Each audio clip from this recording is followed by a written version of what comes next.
성도 여러분 반갑습니다. 5월 14일 맥체인 성경 읽기 시간입니다. 오늘 읽으실 성경은 민수기 23장, 시편 64, 65편, 이사야 13장, 그리고 베드로전서 1장입니다. 네 군데 중에서 오늘 베드로전서가 새로 시작하기 때문에 베드로전서를 좀 소개를 해드릴 겸 베드로 1장 말씀 함께 같이 살펴보고 은혜 받으시길 바랍니다. 오래전의 영화 쿠오바디스에 보면 베드로 사도가 아주 중요한 인물로 등장을 하죠. 이 베드로 전서와 후서는 이 베드로 사도가 말년에 기독교에 대한 핍박이 전 로마로 퍼져갈 것을 바라보면서 이 성도들의 믿음이 흔들리지 않도록 격려하기 위해서 보낸 편지입니다. 먼저 이제 사도 베드로는 이 베드로전서를 시작을 하면서 예수님을 우리가 믿음으로 받은 이 구원이 얼마나 놀라운 것인지를 상기를 시켜서 어떤 일이 있어도 설령 죽음을 당할지라도 이 구원을 포기하지 않도록 먼저 구원의 이 귀중함에 대해서 먼저 말씀을 해주고 있습니다. 1장 2절에 보시면 곧 하나님 아버지의 미리 아심을 따라 성령의 거룩하게 하심으로 순종함과 예수 그리스도의 핏부림을 얻기 위하여 택하심을 받은 자들에게 편지한다. 이렇게 시작을 해요. 그러니까 구원받은 백성들에게 편지를 하는데 구원받은 백성들을 지금 저기서 어떻게 표현을 하느냐 하면 하나님 아버지의 미리 아신 자들, 그 예정을 따라서 하나님 아버지의 예정을 따라서 선택하심을 받은 자들이라는 것이죠. 그런 사람들이 구원을 받았다고 그렇게 말씀을 해요. 그리고 이제 여기서 구원이라고 하는 것은 성령의 거룩하게 하심을 입은 자들, 예수 그리스도의 핏부림을 입어서 죄 용서함을 받은 자들, 또 그렇게 표현을 하고 있죠. 어쨌든 구원받은 자들은 어떤 자들인가? 하나님 아버지의 미리 하심, 예정을 따라서 그리고 선택함을 받은 자들이다. 그렇게 표현을 하죠. 그러니까 우리가 익숙히 여러분 많이 들어서 알고 있는 예정론 혹은 선택 교리에 관한 그 말씀이 저게 구원과 관련해서 사도 베드로가 말하고 있는 것을 보게 됩니다. 자, 그런데 이제 우리 신앙 지식으로는 택하심을 받은 자들이라고 하는 말을 들을 때 하나님 아버지의 예정을 입어서 택하심을 받아 구원을 받았으니 참 좋은 거죠. 구원받은 택하심을 못 받고 구원 못 받고 멸망하는 자들은 불쌍한 자들로 그렇게 여길 것입니다. 그러나 지금 베드로 사도가 저 편지를 쓸 1세기 당시 상황으로는 그게 그렇게 단순하지 않습니다. 당시 예수님을 믿고 세례를 받는다고 하는 것은 말하자면 전통 종교 혹은 가족들이 함께 믿는 그 가족 종교로부터 떨어져 나와서 소외되고 박해받는 자들이 된다는 것을 의미하기 때문이에요. 자, 하나님의 선택함을 받아서 구원을 받고 하나님의 자녀가 되고 영생을 받는다는 것은 너무나 좋은 일이죠. 그러나 눈앞의 현실은 이제부터 가족으로부터 버림받고 소외되고 박해받는다는 것을 의미하는 것입니다. 지금 저런 상황은 불교 태국이나 불교 국가 같은 곳, 이슬람 국가 이런 곳에서는 지금도 예수 믿으면 저렇게 됩니다. 그리고 지금 이스라엘에서도 유대교를 버리고 예수님을 믿고 기독교를 개종을 하면 저렇게 박해를 받아요. 그게 이제 1세기 당시에는 아주 보편적이었습니다. 이스라엘 안에서는 유대인들로부터 기독교인들의 박해를 받게 되고 그리고 로마 사회에서도 황제 숭배를 안 하고 로마 그 종교 다신교를 섬기지 않으니까 이제 좀 이상하다고 쳐다보면서 박해를 하게 되는 것이죠. 그러나 이 베드로 사도와 당시 그리스도인들은 이 구원과 영생이 얼마나 귀한 것인지를 잘 알기에 확신하기에 기독교인들은 박해와 손해와 이런 소외를 기꺼이 감당을 했습니다. 그래서 우리가 신약 성경을 읽을 때 이 베드로전서를 읽고 신약 성경을 읽을 때 그런 배경을 생각을 하면서 우리가 읽어야 합니다. 그래서 이 베드로전서 1장에는 우선 우리 그리스도인이 받은 구원이 얼마나 놀라운 것인지를 여러 가지로 아주 다양하게 입체적으로 잘 말씀을 해주고 있어요. 참 짧은 편지 안에 야, 우리의 구원이 이런 것이구나 느끼게 할 만한 그런 많은 단어들과 개념들을 얘기를 하고 있어요. 1장 2절도 보셨지만 3절에도 이래요. 거듭남에 대해서 얘기를 합니다. 구원받는다고 하는 것은 거듭나는 것이다. 우리를 거듭나게 하는 것이라고 그렇게 말씀을 해요. 거듭난다는 말은 예수님께서 니고데모에게 이 구원에 대해 설명을 하실 때 요한복음 3장에서 하신 말씀이에요. 그러니까 우리가 물과 성령으로 거듭나야 하나님의 나라에 들어갈 수 있다고 예수님께서 친히 그렇게 말씀을 하셨죠. 그래서 베드로 사도가 거듭남을 얘기하는데 우리의 거듭남의 근거가 무엇인지를 얘기합니다. 3절에 예수 그리스도를 죽은 자 가운데서 부활하게 하심으로 말미암아 우리를 거듭나게 하셨다. 그렇게 말씀합니다. 예수님께서 예수님의 십자가의 죽으심과 부활이 우리의 거듭남의 근거가 됨을 말씀을 해요. 예수님께서 십자가의 죽으심으로 우리의 모든 죄를 용서받아 의롭게 될 수가 있고, 그리고 예수님의 부활하심으로 말미암아 우리가 새 생명을 얻어서 거듭나게 되는 것입니다.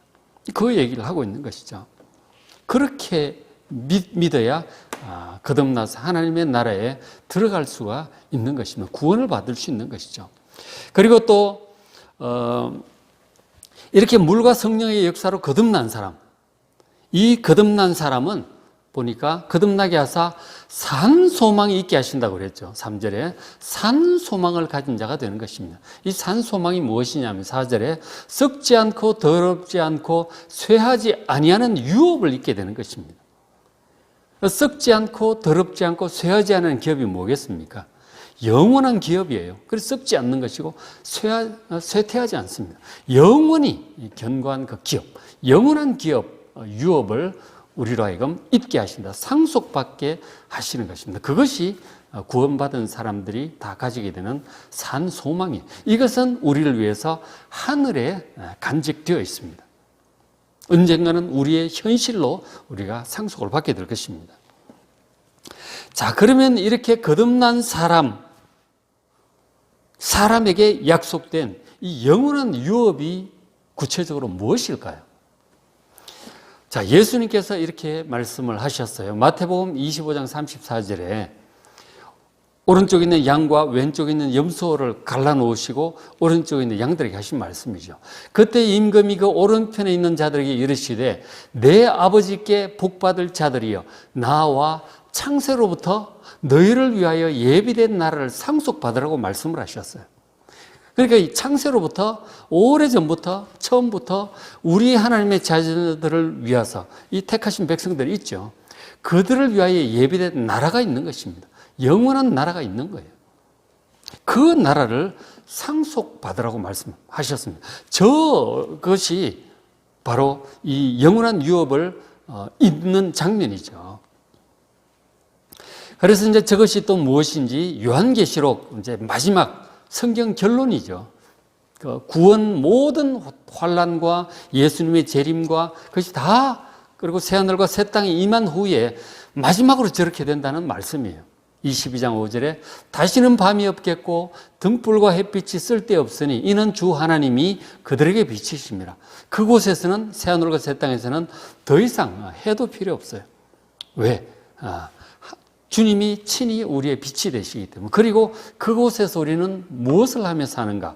그들이 세세토록 왕노릇하리라고 말씀을 하셨어요. 우리에게 예비된 나라를 상속받아서 우리가 세세토록 영원토록 왕노릇하게 될 것이라고 말씀을 하셨습니다. 새하늘과 새 땅에서 우리가 영원히 다스릴 나라를 상속받는 것, 그것이 우리에게 약속된 구원받은 자들에게 약속된 영원한 유업임을 여러분 믿으시고 기대하시기 바랍니다. 자, 그런데 이제 그렇게 구원받아서 산 소망이 우리에게 생겼는데 구원받은 하나님의 자녀들에게 이 하나님을 섬기지 않는 이 세상 가운데 고난이 있을 것이니 잘 감당하고 견뎌야 된다. 믿음을 포기해서는 안 된다고 말씀을 하신 것이 이 베드로전서 후서의 중요한 주제입니다. 그래서 이제 1장 6절에 보시면 그러면은 너희가 이제 여러 가지 시험, 박해도 있고 가족으로부터 소외당하고 있죠. 시험으로 말미암아 잠깐 근심하게 되지 않을 수 없었다. 근심을 하게 된 거죠. 그러나 그럼에도 불구하고 오히려 크게 기뻐합니다. 왜냐하면 이 영원한 소망 때문에. 7절 너희 믿음의 확실함 은 불로 연단해도 없어질 금보다 더 귀하다.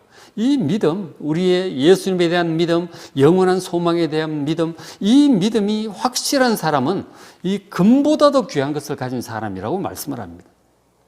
이 금보다도 귀한 거, 이 믿음은 예수 믿는 믿음, 영원한 소망에 대한 이 믿음이 확실한 것은 금보다도 귀한 것입니다. 여러분, 금보다 귀한 믿음을 소유한 자들이 되시길 바랍니다. 그 믿음은 예수 그리스도께서 나타나실 때 지금 예수님 눈에 잘 안 보이죠.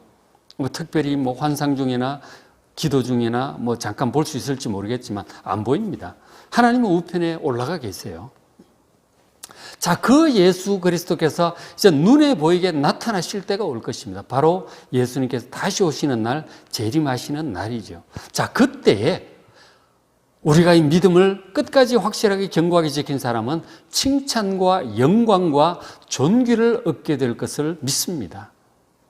예수님께로부터 잘했다고 칭찬받고 잘하였도다 착하고 충성된 종아 네가 작은 일에 충성하였으니 내가 많은 것으로 내게 맡기리라. 주님 칭찬하실 것입니다. 그 칭찬 그리고 영광과 존귀를 얻게 될 것입니다. 멸류관을 받고 왕으로서 우리에게 예비된 나라를 영원히 다스리게 될 것입니다. 저것이 이제 있기 때문에 저것을 바라보면서 우리가 어떤 고난을 당할지라도 오히려 기뻐한다는 것입니다. 1세기의 저 사도 베드로의 권고와 1세기의 성도들의 믿음을 본받아 어떤 고난이 올지라도 설령 죽음이 올지라도 이 믿음을 끝까지 지키는 여러분 되시길 바랍니다. 주기철 목사님도 저런 믿음을 가졌었고 다 이제 저런 믿음을 가지고 순교자들이 순교를 기꺼이 감당을 했던 것이죠. 그래서 이 저 성도의 고난 중에 인내, 믿음으로 인내하는 것이 베드로전서 후서 앞에 있던 히브리서도 중요한 주제가 되고 있죠. 그리고 이제 우리 그리스도인이 구원받은 그리스도인 삶의 아주 중요한 두 가지 기준을 얘기를 해줍니다. 그 중에 하나가 거룩하라고 하는 거예요. 성도는 거룩해야 됩니다. 굉장히 중요합니다. 1장 14절에 전에 알지 못할 때에 따르던 너희의 사욕, 육신의 정욕을 따라 세상 풍조를 따라 살아가는 것이죠. 세상 풍조는 육신의 정욕을 이렇게 권장하는 것입니다. 다들 그렇게 하는 것이죠. 그렇게 육신의 정욕, 사욕을 더 이상 따르지 말라. 세상 풍조를 따르지 말라고 그렇게 강력하게 말씀합니다. 어떻게 해야 되느냐? 오직 너희를 부르신 거룩한 신 이처럼 우리 주 예수님처럼 너희도 모든 행실에 거룩한 자가 되라고 말씀하셨습니다.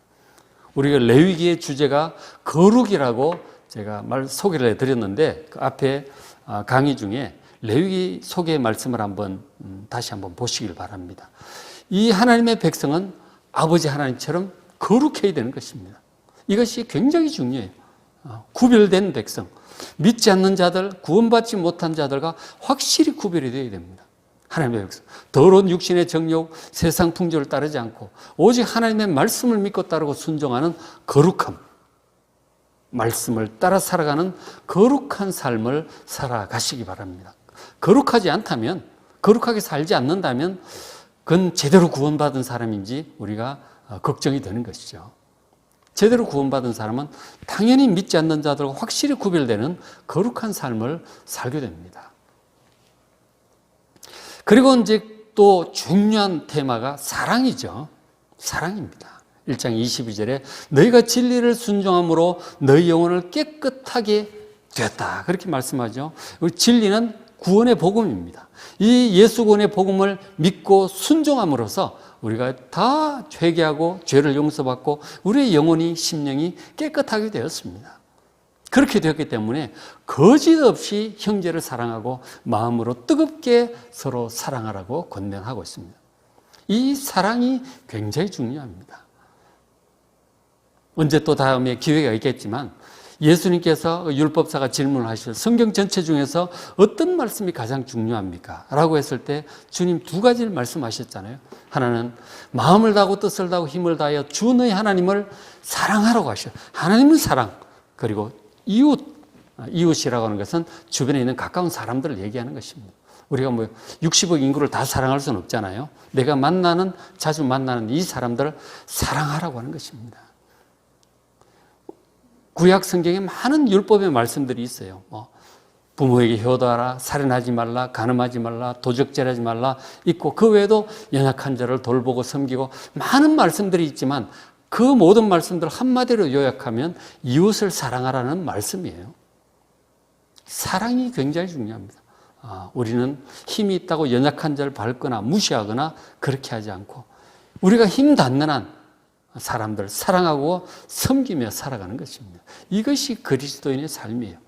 거룩한 삶, 사랑하는 삶, 고난을 견디고 인내하는 삶, 그렇게 살아가는 것입니다. 왜? 우리가 받은 이 구원이 너무나 귀중한 것이고, 그리고 우리 영원히 살아갈 이 기준이기 때문에 그렇습니다. 영원히 새하늘과 새 땅, 영원한 그 하나님 나라는 사랑하며 살아가는 곳입니다. 이 세상은 진실한 사랑이 참 어렵죠. 잘 보기 어렵습니다. 그래서 오늘 말씀을, 베드로전서 말씀을 여러분 잘 읽어보시고 정말 이 구원이 얼마나 귀중한 것인지 다시 한번 새기시고, 믿음으로 말미암아 어떤 고난이 있을지라도 절대로 믿음 포기하지 말고 잘 인내하시고, 그리고 하나님 자녀답게 거룩하고 또 사랑하며 살아가는 여러분 되시길 바랍니다. 오늘 나머지 말씀 민수기 23장, 구원받은 하나님의 백성들이 어떤 백성들인지 참 잘 볼 수 있어요. 어떤 저주도 통하지 않고 하나님의 확실한 복을 받은 자들임을 보게 돼요. 시편 64편, 65편, 이사야 13장. 이사야 13장에는 세상을 향한 하나님의 심판, 결국은 심판하시게 될 것입니다. 그러한 바벨론에 대한 심판의 내용이 나와요. 말씀을 직접 눈으로 보시고 읽어보시고 노트에도 적으셔서 많은 은혜 받으시길 바랍니다.